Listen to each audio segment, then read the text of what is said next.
Hello, welcome to Screen Talk with yours truly, Nomfanelo. So, yesterday, the nominations for the Golden Globes were announced. That's for 2026 for both the film and TV side.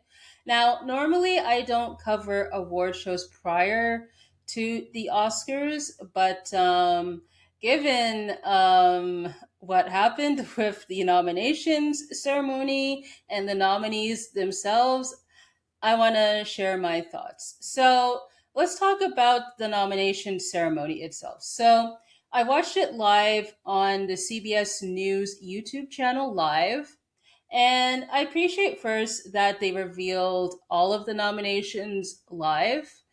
I noticed that during the first half of the live stream, there were no graphics shown in terms of the nominees. But then once they came back from the break, they showed the graphics there. So I wasn't too sure what was going on there. So Sky P. Marshall and Marlon Wayans, they revealed the nominees. I would say Sky P. Marshall did a fantastic job on her part. With Marlon Wayans, that's a different conversation, and no surprise, people are calling him out because essentially he mispronounced a lot of names, not just foreign names, but the common names as well too, which is mind blowing. So I'll share a few highlights from that. Golden, K-pop, Demon Hunters. Music by Junggu Kwak, Johan Lee, Si Dong Nam, and Jung Hoon Soo. Park Hoon Jun, lyrics by Kim In Jae, Kim Un Jae, Mark Sonnenblick. Somebody's mama at home right now going, what? Who? I lied to you, sinners. Music by Raphael Sadiq, Ludwig Johansson, lyrics by Raphael Sadiq and Ludwig G. Ronson. No. Gee, and it's interesting that he mispronounced Ludwig Göransson's name twice. Oh my goodness, Sarah. The voice of Hind Rajab, Tunisia, Wheeler.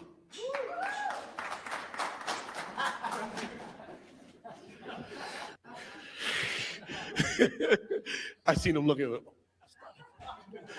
best performance by. Yeah, he was very nervous there. And it is embarrassing he mispronounces Tunisia wrong. I, because it just makes you wonder, like, what happened. I saw not long after the nomination ceremony, Variety published this article that says here Golden Globes producers on why it's so tough to pronounce nominee names and how they'll include the new podcast category. So, right off the bat, says Marlon Wayans knows he mispronounced a lot of names. And for that, he's sincerely sorry. Quote, I'm not sure a lot of them know that they were nominated. Wayans said there wasn't much time to rehearse those names. We were given about 3 minutes beforehand.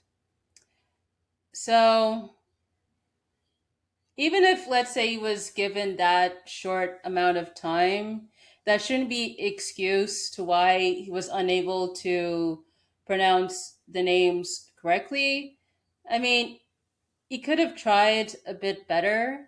And also, I wonder too, though, did they not had a rehearsal or a meeting prior to the nomination ceremony? I mean, if that wasn't the case, then that's not good in terms of planning this stuff.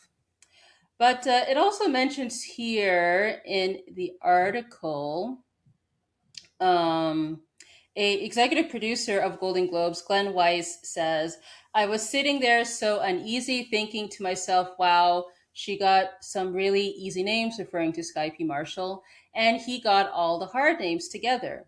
But that's proof that we don't know what the nominations are. And then added fellow exec producer Ricky Kirschner. That's why I'm glad I'm not doing the announcement. Interesting.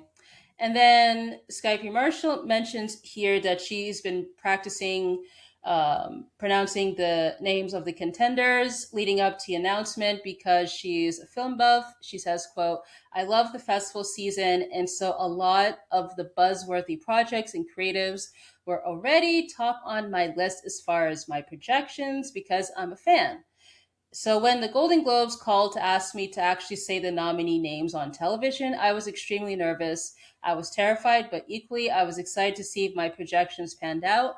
And I would say around 75% of them did. I just don't like not knowing people's names because I value the breakthrough. I want to make sure I'm saying Lee Byung Hun properly and with confidence because I know his work, not just because I learned the pronunciation. I would say that's a good for her. Like she actually took the initiative to learn the names for the nominees. And then she also mentions here that she has sympathy with Marlon, saying Marlon is so comfortable and so confident, and he understands that this is all for fun. And maybe I need to lighten up. He's a veteran, right? And I'm arriving to this stage for the first time. She's so classy with Sky.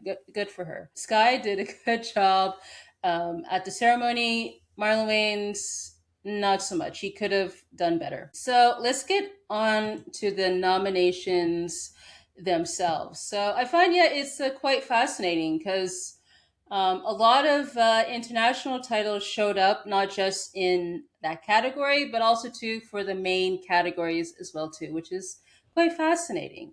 So first up, we have Best Motion Picture Drama. So we have Frankenstein, Hamnet, It Was Just an Accident, Sentimental Value, Sinners, and The Secret Agent. So I would say for this category, those were pretty much expected. I saw some people were predicting Train Dreams to get in instead of The Secret Agent. But yeah, I'm not surprised by this list. So as of recording, I've only seen Frankenstein and Sinners off this list. I bought my ticket a few hours ago to see The Secret Agent for Friday. Looking forward to seeing that one. But yeah, I imagine most people are probably going to predict Hamnet or It Was Just an Accident to win this category. So I would say for It Was Just an Accident, probably because it's been getting different accolades with the critics. It won the Palme d'Or at the Cannes Film Festival. With Hamnet, I know it won the People's Choice Award at the Toronto International Film Festival. So probably for those reasons is why people are predicting those movies to either one of those movies to win in this category. I mean, it's possible, but I think The Secret Agent has a good shot of winning this because I've been seeing for the past few weeks, it's been surging in terms of receiving accolades from the critics. I saw, I think it was for the LA Film Critics, it won international feature film, or it's non, I think it's non-English language film is what it's called. So it won that over It Was Just an Accident. And then it got runner-up prizes, I believe, for Best Picture and for Best Actor for Morna. So yeah, I think it has a really good shot with The Secret Agent. So because I've noticed that with some in terms of pundits have been underestimating that movie, but yeah, I would not be surprised if it does well at the Globes, but we shall see there. So I think one of those three movies, I mean, I'd probably say between The Secret Agent or It Was Just an Accident for the win in this category, but we shall see here. And then for motion picture, musical, or comedy, I was surprised that Nouvelle Vogue showed up on this list because I didn't really see it pop up in many critics awards so far. And Blue Moon, that seems to be surging these days, especially for Ethan Hawke, which I think for the best actor race in general is going to be quite interesting. Based off this list, I've only seen Begonia and One Battle After Another as of the time of this recording. Um, So it seems like One Battle After Another is the film to be because I've seen it's received many different accolades so far from the critics groups. We shall see if it's going to do that when it comes to the industry awards. So it seems like One Battle After Another is the safe choice here. I wouldn't be surprised if No Other Choice takes this because I see that's kind of rising as well too, and I believe it comes out in theaters around Christmas Day. I'm not sure if it's limited release or wide release, but yeah, I would watch out for No Other Choice. So I would probably say between those two. I see some people are predicting Marty Supreme. I mean, maybe, but I would probably say it's between No Other Choice or One Battle After Another. Or maybe the dark horse could be Blue Moon because that's picking up steam with that one. All right, and then for Best Motion Picture Animated, so we have Arco, Demon Slayer, Elio, K-pop Demon Hunters, Little Emily, and Zootopia 2. So I've only seen, based off this list so far, Elio and K-pop Demon Hunters. It seems like K-pop Demon Hunters is the safe choice here, given its popularity with the film. But I would watch out for Demon Slayer or Little Emily because for the past two ceremonies with the Globes, they've tend to choose the more like independent or obscure picks for this category, and then those picks end up winning the Oscar in this category. So I'd probably say maybe Little Emily or Demon Slayer could potentially spoil, or maybe Arco, but K-pop Demon Hunters I would say is the safe pick here. And then for non-English language film, so five out of the six nominees here are from Neon, which is quite fascinating. And depending on how this race goes, pretend maybe for the Oscars it could repeat there. I mean, we shall wait and see there. But yeah, this is quite interesting. So I bet people are probably going to predict it was just an accident, but I would watch out for the Secret Agent because forgot to mention this with the Secret Agent when it premiered at Cannes. That won the most accolades there, I believe, out of the films that were in competition. So yeah, I would say it's probably between those two. Maybe No Other Choice could have a shot there, but I would say as of now, it's between It Was Just an Accident and The Secret Agent. And I do want to mention that it's good for the voice of Hind Rajab to get in here. And I believe it has a small distributor, but yeah, get on that film because I've heard great reviews for that one because I think it comes out next month in theaters. So who knows? Maybe this one can make it in for the Oscars, but we shall see. And then for female actor in a motion picture drama, this list looks pretty expected for this category. Um, I've seen from the beginning many pundits have predicted Jesse Buckley to sweep the season. I don't know if that's going to be the case, given that with Rose Byrne has been winning a lot of awards from the critics groups. But it helps with Jessie Buckley because her film is getting nominations outside of her performance, while with Rose Byrne for I'm blanking on the name. Oh, If I Have Legs, I'd Kick You. With that one, it seems like she's the only one getting recognized for that movie. So we shall see there. But I think for this category, yeah, Jessie Buckley probably has a very good shot. I wouldn't rule out Renate Ronsve for Sentimental Value, or also to Ava Victor for Sorry Baby. I saw that movie a few days ago and I really enjoyed it. She gave a great performance. I do see she's getting recognized for other categories for screenplay and director for other award shows. So pretend maybe she could get nominated for the Oscar. I don't know for what category as of yet. We'll have to wait and see what happens. So I think for now, Jessie Buckley is the safe pick, but I wouldn't rule out Renate and Ava for the win.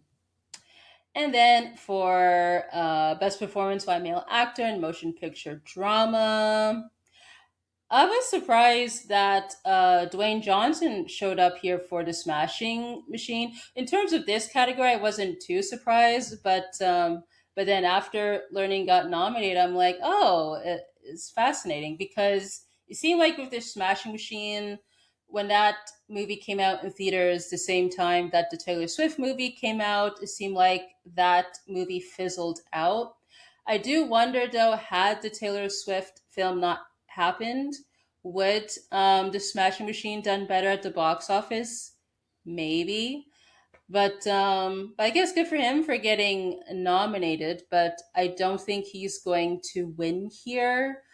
Um, I would say Wagner Moura has a very good shot of winning this category just based on the movie picking up momentum as of the time of this recording. I wouldn't rule out Michael B. Jordan for Sinners. Maybe Joel Edgerton for Train Dreams. He gave a great performance, I would say, with that movie, even though the movie itself for me was okay. So I would say, as of now, I think Wagner Moura is going to take this one. And then for best performance by female actor in a motion picture, musical, or comedy, um, so yeah, I think Rose Byrne has a very good shot of winning here, but I wouldn't be surprised if she didn't win, given that she's the sole nominee for the movie. So maybe Chase Infinity could take this for one battle after another, but I do wonder, just based on her screen time, how much of her performance is actually a lead performance. But she gave a great performance regardless, and yeah, and I'm kind of surprised Cynthia Erivo got nominated here, mainly because with the movie Wicked for Good has been losing momentum, and I think the mixed reviews from the critics did not help. I saw for Critics' Choice, Ariana Grande got nominated, but Cynthia did not. But yeah, good for her getting nominated here. So I think it's probably going to be between Rose Byrne and Chase Infinity. But I wouldn't rule out Emma Stone for Begonia because that keeps popping up, and she did a great job in the movie. So between those three, but I'll say Rose Byrne for the win here. For best performance by male actor in motion picture, musical, or comedy, this is quite interesting here. I've seen many pundits predict either Leonardo DiCaprio or Timothy Chalamet to win not just this category but for the Oscar. I am not sure at this point because I think for that category, since it's very stacked, anything can happen. So, because I've seen Leo got some accolades with the critics, but I've seen as of recent, Ethan Hawke is also getting accolades too for Blue Moon. So I would say it's probably between those two for now. Maybe Lee Byung Hun could win this for no other choice. If it's able to get a surge once that movie comes out, I mean he could possibly take this. And yeah, Jesse Plemons. I'm glad that Jesse Plemons got nominated here for Begonia because I really enjoyed him in Begonia. I don't think George Clooney has a shot for Jay Kelly. I saw that movie over the weekend and I was not a fan of it. I did it like a mini review on Letterboxd for that movie, but yeah. So I think it's probably going to be between Ethan Hawke and Leonardo DiCaprio. I bet some are going to predict Timothy Chalamet, but I think it's really between Ethan Hawke and Leonardo DiCaprio. If I had to choose, I'd probably say Ethan Hawke for the win. And then supporting actress here. This is interesting. So I think for the past 3 years, for the supporting races, they've been quite done deals when the nominees were announced early, like around Golden Globes, and then they end up sweeping like all of the major award shows. I don't know if that's going to happen this year, but again, anything can happen. So,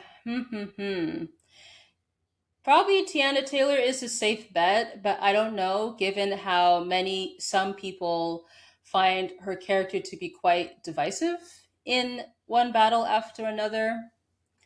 I wouldn't rule out Inga for sentimental value because I haven't seen the movie, but I hear she gave a great performance in the movie. Um, Many are surprised that Emily Blunt is nominated for the Smashing Machine because I know some predicted her very early, but once the movie came out, that seemed to fizzled. But now it's coming back around. So we'll see what happens. Let's say with SAG and all these other award shows, because I wouldn't be surprised if she ends up getting nominated. Now, in terms of the win, is a different conversation, but I wouldn't be surprised if she gets nominated for other stuff here on out. So, and I know many people are predicting Ariana Grande to win here. I mean, it's possible, but I don't know because with the momentum of Wicked for Good losing steam, but maybe like that may not prevent her from winning. And maybe Amy Madigan for Weapons, because I really enjoyed that movie and she did give a great performance with that one. So I think it's a toss up with the supporting categories. So if I had to choose for now, I'd probably say Tiana Taylor, given that the movie itself is doing well with different accolades, but I don't know honestly though. So probably Tiana Taylor, but I wouldn't rule out Inga for the win, or Amy Madigan. Probably between those three, I would say. And then for supporting actor, I would say this is pretty expected with this list. I'm glad Jacob Elordi is nominated for Frankenstein. I really enjoyed Frankenstein.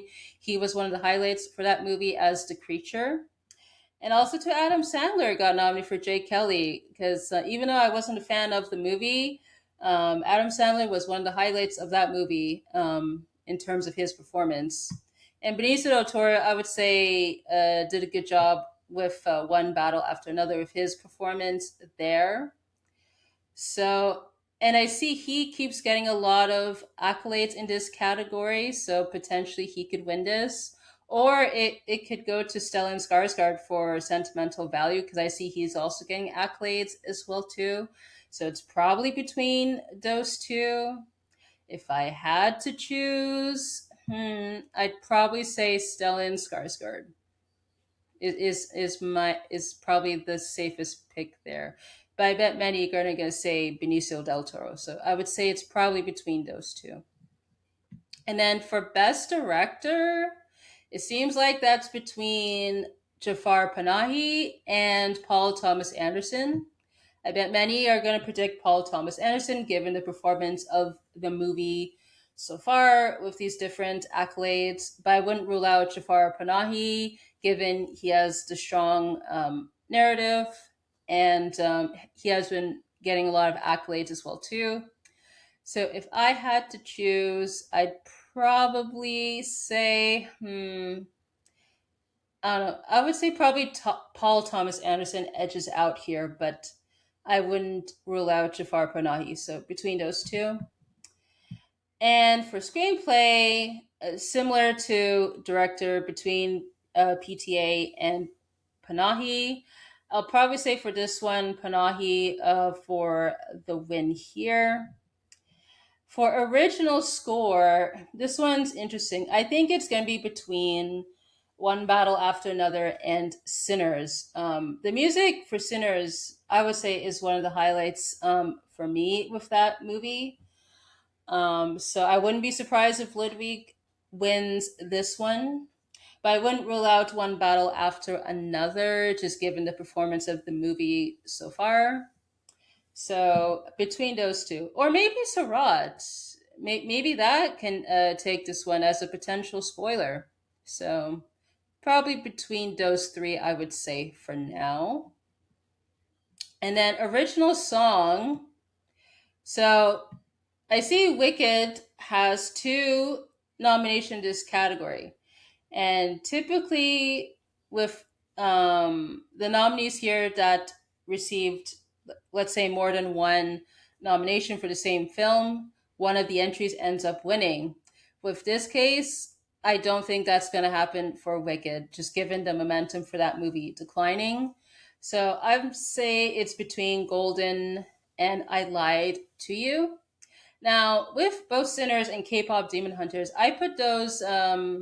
They're on my list because I just published my list for top 10 albums and EPs of the year. So I'm gonna give the edge to Golden, just given the popularity of that song. And yeah, but I wouldn't rule out Sinners because, again, the music for that movie I would say is one of the highlights of that film.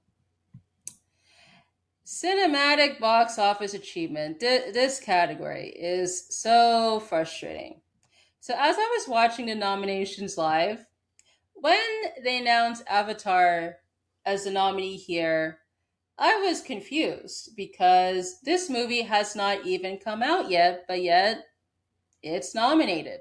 But then when I searched the eligibility rules for this category, it mentions here that productions that are released after November 22nd may qualify based on projected box office performance and slash or streaming views from recognized industry sources. And I find that's confusing because even though there's projected numbers, doesn't necessarily mean they'll achieve those numbers, but it's case by case with that. And then with the whole streaming views, because I thought the whole point of this category was to award movies that are cinematic and have box office achievements. So the rules here for this category, they need to be more clearly defined. And yeah, many people refer this category to be the quote unquote participation trophy category because typically the films are nominated here, they end up winning, even though, let's say, if they're nominated in other categories that are very competitive, they'll award whatever movie that's nominated here if they're not going to win anywhere else. So I think it's probably going to go to Sinners, is my best bet. Given, even though it didn't make the most money out of this list, it's still a box office achievement in terms of getting people to see this movie in theaters. Because I remember prior to the movie coming out, many predicted that was not going to do well at the box office. But then, as it got strong word of mouth, it people showed up, and it ended up making a lot of money. So I'd give I would give it to Sinners. I would say for this category. And that's it for the film side, and I want to briefly mention the new category that they added here, which was best podcast. Ay, ay, ay. So at the time when this category was first announced, I did a video on this. I find this category, I don't know. This could have been done as like a separate award show under the Golden Globes. And yeah, so as for the nominations themselves, I've heard all of these shows. I've never listened to an episode of any of these shows, so I can't comment for sure the quality of these ones. If I were to guess which one's going to win, probably Good Hang because Amy Poehler has history of Golden Globes in terms of hosting the show. Maybe I don't know if she was nominated before, but I know that she hosted before. Or maybe Smartless could take this one. I would probably say between those two, but honestly, I have no clue what's going to happen in this category. So that pretty much wraps up this video. I would love to know what you guys think about all this stuff. Let me know in the comment section. What films are you rooting for to win, or what performances you want to win? Let me know all of this stuff in the comment section. So if you want to support me, visit buymeacoffee.com/Nomfanelo, where you could donate and look at exclusive posts there. Also, too, I do have a community page here on YouTube under my channel. So if you subscribe to the channel, you could feel free to leave comments there as long as it's under community guidelines and as long as it's appropriate. And if you want to follow me on social media, my links are in the description. So I want to say thank you so much for tuning in, and I hope to catch you on the next one.